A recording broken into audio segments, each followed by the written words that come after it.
akka Xaayeffaan santu jira. Callifameetuma waan ta'u miti. Gara sanii akkaataatti dubbatan uummata sana hubattee jiraatte qaamni dubbise akkaataa kamiin akka dubbifamee argitee jiraatte madaalawaadha. Kanaaf san ammatti uummanni sagalee ta'u argamee uummanni sagalee argateera. Wanti bareedu amma waan qaban gisee qabatanii uummata kana bira dhaqame wanti qabnee tooni waan qabnu bareennee taappallaa keenya hojjetamee tooni suura tolfamee bareeddamee gaafa deemu santu himaa deema. Eenyu fa'aa akka ta'e makiina meeqaan akka jiramu akkasitti bareeda malee asuma dhukunnee waan deemnoo ta'e nama akkamii ittiin jechuu danda'a. Bilbila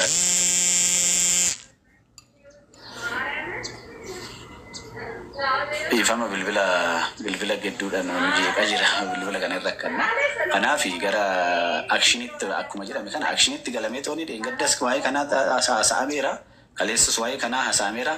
Deeggaruun dirqama waan qabannu oduma deeggarruu sagalee ta'aati oduma deeggarruu jechuudha waan hubachuudha. Oduma deeggarruu sagalee ta'aati akkaawuntii jiru irratti akkaawuntii tokko banamee jira. Antanaan dura jiruusidha.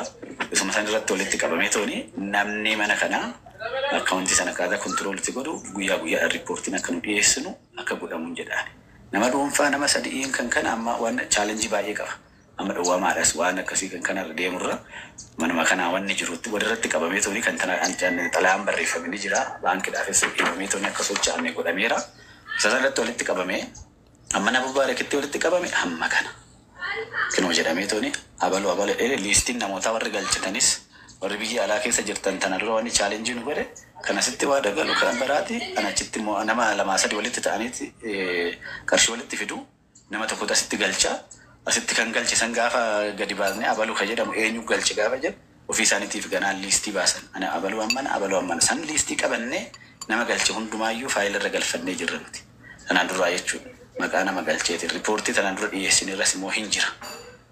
Even akkaataa itti deemnu amma waan qabnu irratti murtaa'aa waan ta'eef waan bareedaa harkaa qabna yoo ta'e qaama kamiyyuu dubbisnee eessaa geesseetti dubbisnee qabannee deemuu dandeenya. Kan deemnu gargaarsa uummataatiif kennuudhaaf rakkoo keessa jira moo hin jiranii uummanni rakkoo keessa jira. Oduma deeggartuu waan dabarfachuu dabarfatta malee callistee waariyu akka yaanni uummata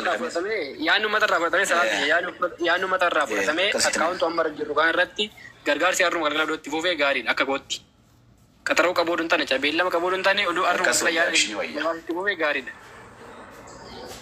Akkaawunti amma jiru kan yaada uummataa irraa fudhatametti. Mubaarak dhagayaa jirtaa? Amuma tuta abbaa kee ta'e. Mubaarak. Abbaa kee ta'e. gargaarsi amma kee. Amuma tuta yoo. Hin jiru akkasii. Amuma irraa jalqabamuun jalqabna kun amuma irraa akkaawuntiin yoo gannu dhiiftan amuma irraa. Amma kee amma gargaarsi. Himuu nan danda'a. Jarana. Waan eegaluudhaan akkaawuntii isin Mubaarak isin beekatan irraa isa bira jiraate yookaan immoo isin dhiyeessuu. Nagaamu sagaleen koo. Akkaawuntiin sirriin yoo jiraate kan uummanni yookiin kan itti amantan yoo jiraate kan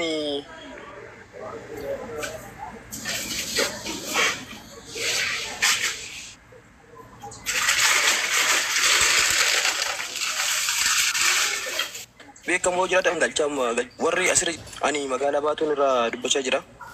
Adaraa rabbii guddichaa uummata keenya uummanni keenya akka tokkoomu lammaffaa immoo nagaan akka lafa qabatu kan musliima taatan du'aa ni goosisa. Kan ammoo amantii biraas qabaattan hundi keessanuu kadhannaa nu taasisaa. Adaraa rabbii guddichaa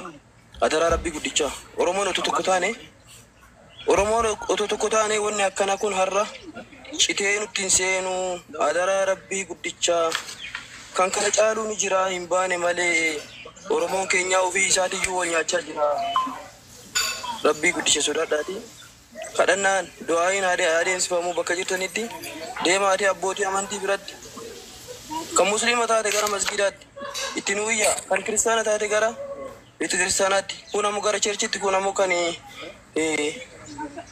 amantii biraatiin bultus yoo jiraatte rabbii guddicha sodaadhaati. Tokkummaa uummata Oromootii fi nageenya lafa qabsiisaati nuuf dhaamsa biyyaa akkaawuntiin ni dafaatee asirra gannu dhiisaa amma galchuu jalqabna. Gargaarsa qoy amma jammarina gargaarsa irratti dubbanneetu malee amma nee galam amma sakan amma jenne ene gallu mali bi to kofa manni ke ngani bata dubbachu wayya salale ko ratti mala chu kamna wayya mata walin marianne bellamanne kage fada lo barbadan bellama hadan sini qabala hadda qabetan harra galgalanu kotta wayo mat salale la marianne jenne video jenne yero namni rufe ratti marianne ko chu wayu sini gale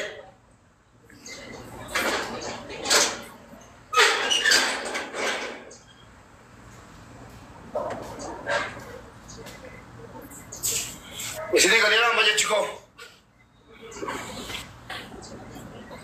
jara ke mata liftan nagamulat nagama mubarak yamma barkata uqabu kanne bote sani absu basu bela basu fi akuma anjiranne akkan dune akkan jiranne kesa wanjiranif wanni gargaramu kuni waan hanga tokko ummata sanu to bela ceesisa jedhamu miti yaa ta'u guyyaa sadii walitti fi abbaa geete isalaalticha yaadanno waliin mari'ataa ka turan namoonni waadaa galanii saganama dhibbaa olii ka caalan akkaawunti maxxansuuf sodaarra jira namuu akkaawunti kanarratti rakkinni guddaani wanni guddaan maalinni ilaalcha namummaatti deebinee ilaalcha oromummaa ganamaatti deebinee gartuu gamaa gamana dhiifne oromiyaan kan oromoo hundaati oromoon kan oromoo hundaati akka ta'e beekne akkaataa tokkummaa keenya funduratti deemsisuun rakkataa keenya bira ga'uudha.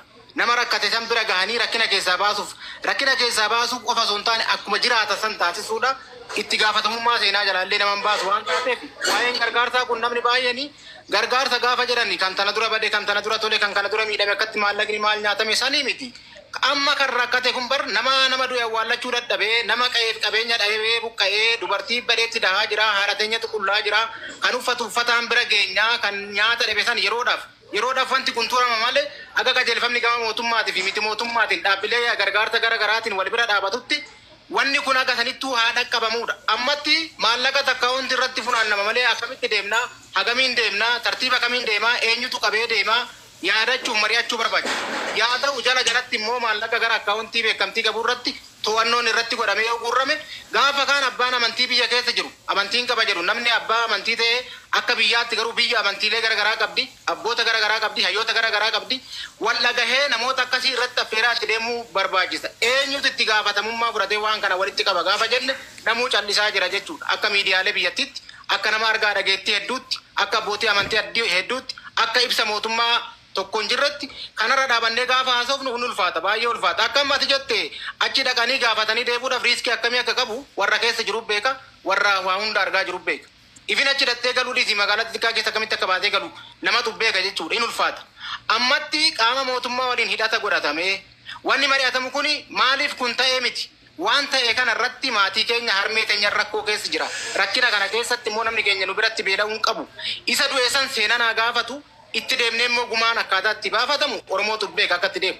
bakka ciifnutti du'aa jirra waan taateef nama jiraatti du'e taane waan taateef seenaa harma muraa anulee kalee haa ta'u miti kan ammaa kana seenaa dhalootatti dabarsaa jirra jireenyaan duune waan taateef akka nama tokkotti maaliin waan tokkummaa irratti haaluucceeffanne ebelu kana goosisee ebelu kana godhee keechaa baane nuti kan godhe seenaa naa gaafatu ammatti maal gochuu qabna ummata kanaaf sagalee ta'u rakkinni kun bu'uura irraa biyyattii oromiyaa hunda keessatti raawwatamaa jira waan ta'eef akka irraa dhaabatu gochuu.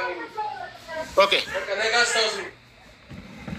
Itti fufaa yaada jalaa dubbataa jira waan taateef waanni gargaarsaa kun odoo yeroon itti godhamuu baate maallaqni hanga tokko walitti qabamaa deemee abbaa itti horatamaa deeme akkaawuntiin beekamtii qabu egaa jiraate akkaawuntii san irratti gala abbaa itti barbaadu namni amma waan kana keessa gurra qabatee jira itti seenuun barbaadu namoonni gurguddaan jiru guddaan rabbi qofa garuu itti seenuun barbaadu namni baay'ee nama ubbaqata har'a waa dubbadde galgala na fuudhan jedhee sodaata baay'eedha waa baay'ee keessa jira osoo abbootiin amantaa biyya kana dhimmamanii odoo abbootiin gadaa biyya kana dhimmamanii namni jiraattu waliin ajjeesu bar namni bar walii dhaabataa bar atillee ta'a jedhee hiriira walii ba'a bar waamicha taasisaa bar waa baay'ee keessa hin dabarre abbootiin karrayyuu irratti abbootiin gadaa karrayyuu waamee qataanii kadhuma maal godheef namni biyya keenya akkamitti sagalee ta'eef wal cinaa dhaabatee jira rakkina keessa jira akka dhuunfatitti illee wabii dhabneet akka godinaattis wabii dhabneet akka aanattis wabii dhabneet akka biyyaatti akka gandaatti illee namni keenya wabii dhabee jireenyaan buqqa'ee jira jechuudha. Jireenyaan buqqa'ee haa jiraatu malee amma jiraachuuf du'uu jeddoo nama jiru san bira ga'uun immoo siyaasa biraan qabu. Nama rakkatisantu nama keenya harmee beelofsantu harmee teenya akkamiin gargaarraa akkamiin waan uffataa biraan geenya nyaata biraan geenyani dhaabbileen gargaarsa hiyyama beekamtiitti qaban waliin dubbachuu barbaachisa jechuu barbaadanii waa'ee kanarratti namni baay'ee waa'ee gargaarsaa dhiisii gumaa baafadhu jedha. Belu qalii nutti fidi jedha. Oromoon safuu qaba. Oromoon nama ajjeesedes illee namarratti duulan banu. Safuu Oromoo cabsuun immoo namni safuu Oromoo cabse immoo maraachuu nagaa dhabuu maseenuu danda'a. Amma namni maraatummaa keessa jira waan taateef nullee maraannee jirra amma nama keenya jiraatti du'e waan taateef maraatu san keessa jirra. Adeemsa san keessatti garuu duudhaaf safuu keenya eeggannee isa waan kana akka ta'u raawwachiise seena naa gaafatu gamaa gamana dhiifnee akka Oromoon tokkummaadhaan namummaaf Oromummaa gochaanitiin fuulduratti deemee nama rakkataa gargaara. Waan kana immoo balaaleffatee ofirraa dhaabsise.